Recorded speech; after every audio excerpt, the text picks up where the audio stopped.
Okay, magandang araw po sa inyong lahat mga kalakbay. Ngayon po ay tutungo tayo sa malayong lugar na kung saan ay dito lang po ito sa Camarines Norte, sa lugar po na Paracale, upang magbigay ng isang tulong na naman sa pamamagitan po ng ating video scheme official. Kasama po ang inyong lingkod, Kalakbay TV, na kung saan kami pong dalawa ay tutungo doon upang magbigay ng isang tulong. Abangan niyo po mamaya ang aming uploads para sa iba pang mga abot biyaya sa inyong lingkod. Inyo po ang inyong araw na ito. Maraming salamat po. Wala daan dito.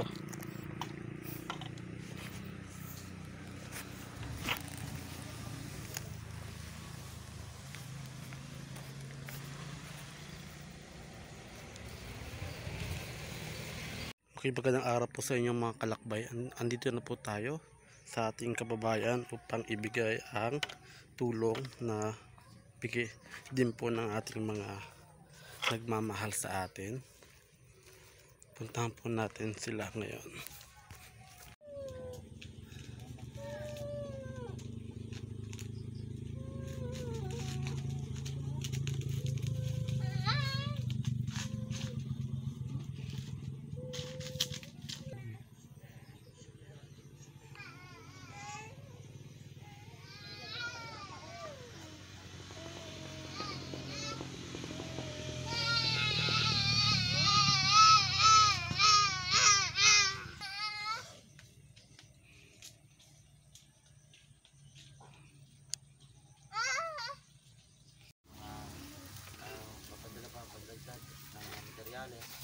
At nabasa ko po yung mga comment, mga kalingap, yung mga nag-comment. Tama po yung mga advice ninyo. Hindi ko man po kayo ma-replyan sa sarami. Siyempre, importante, nababasa ko po yung mga payo ninyo, mga comment po ninyo doon. At yun po yung ating i-apply dito sa yung ating gagawin. Ito po dito pala tatay Maris sa kanilang bahay. Ano po? So, ito tatay, kung mabayaran natin yung sa kapintero na sinasabi mo 2.5 na 2 araw sa trabaho, at nung dagdag doon ay 2 layer lang hollow blocks, yun lang yung nadagdag doon eh. So tingin mo ba Tatay Mario, ayos naman sana po ang trabaho po lang at malayo nga niya ang tubig ng pagkahapon. Yung kami nakabala sa tubig ay sa tubig at malayo. Di ba ikaw tatay kumbaga sa tubig nakakabuhat ng tubig? Kami nga nagtatabot, tinutulungan ko lang. Sa 2 araw na yung tatay na harapan tayo sa tubig. Meron kang tubig doon. Kinuha ko na nga ni si drum din doon. Lagay ng tubig.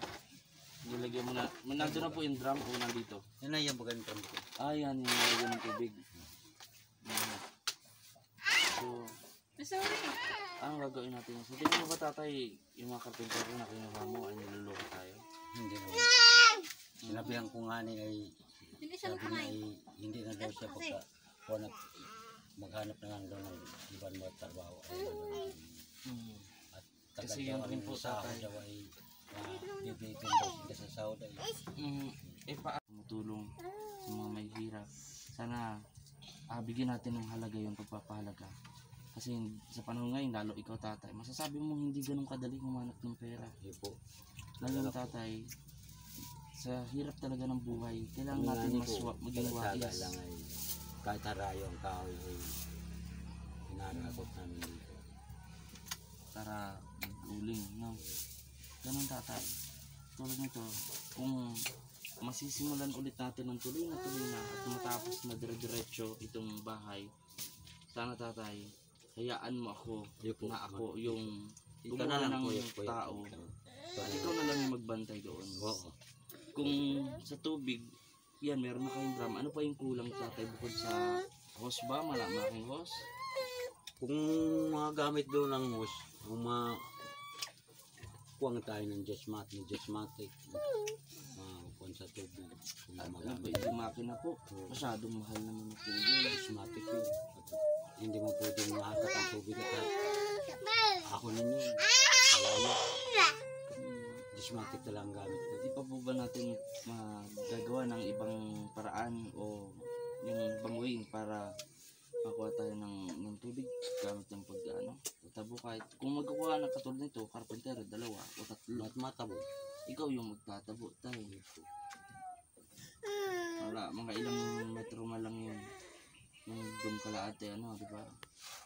Kung hose kasi, yun nga, di natin sure kung malakas yung tubig. Talaga. Pero ito sa tanongin kita, tatay, gusto mo ba matapos yung bahay? Ay po. Gusto mo ba na magkamera ng bahay, tatay? Tulungan niyo rin, tatay, yung sarili niyo. Oo. Tunga din po kayo ng paraan para matapos yung bahay. Kasi, kung ako magkakamera nga ng katulad ng ganyan bahay, tutulungan ko rin yung sarili ko eh. Di ba po? Isipin nyo na lang tayo, di man ako sa again sa politiko, di ba? O ano, pero ikaw, alam mo naman, pumunta ka pumunta ka ng agency o parang yun ng tulong. Marami pang requirements, tatay, di ba? O, di ka rin mahirapan.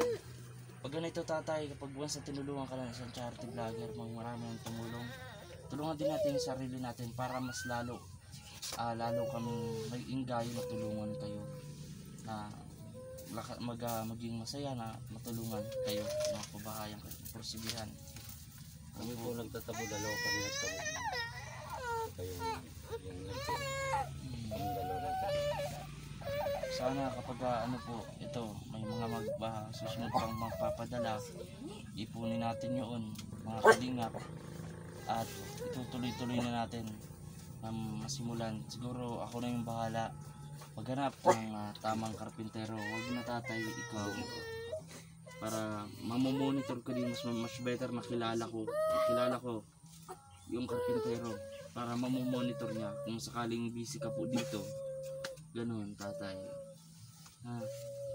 Kasi ang gusto ko lang na mangyari sa inyo, tatay, malagay kayo sa tahimik. Ayoko yung maulit dati na nagiging biktima kayo ng ng panloloko ng tao katulad dati. Hindi nyo naman po alam paano magbilang, mga kalingap, yung mga bagay-bagay na bali tinatandaan na lang din ni tatay. Po nila tatay, nila Ate Maricar. Doon na lang po sila bumabasa, mga kalingap. Kaya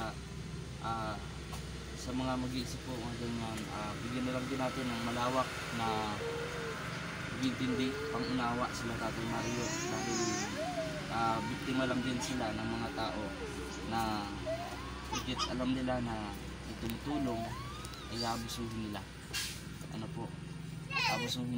Abusuhin nila itong si Tatay Mario, kaya palipat sila ulit dito, mga kalingap, sa bundok. Ayan.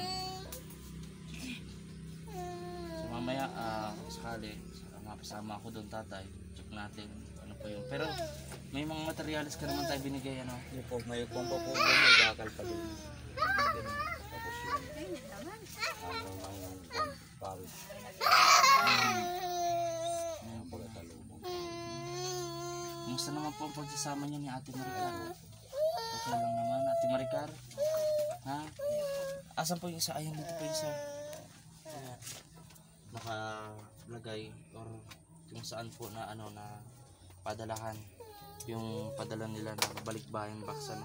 Pag nakuha na po natin yun, pag alam na natin, dadalhin na po natin dito kay Tatay Mario upang sila po mismo ang magbukas.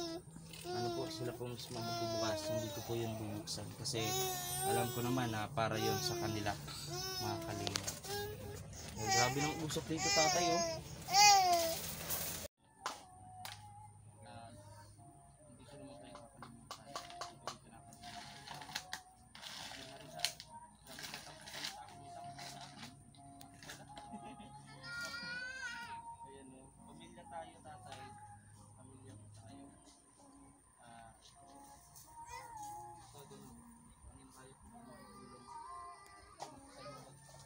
Tatampo ka, Hindi naman po kadala.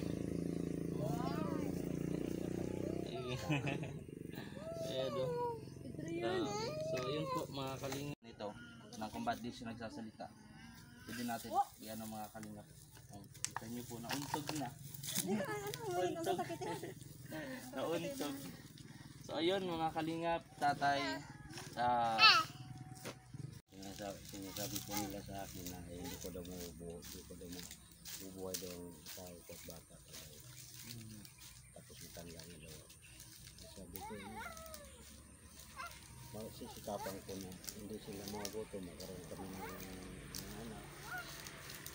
Kaya kayo din, kaya ipapakita ko sa mga magulang ng sawa ko pagkatrabaho. So, ano naman po ang sinabi mo, Ate Maricar? Lapit-lapit. Anong sinabi mo naman po, Ate, sa mga nagtatasong bigay sa para sa relasyon ng dalawa?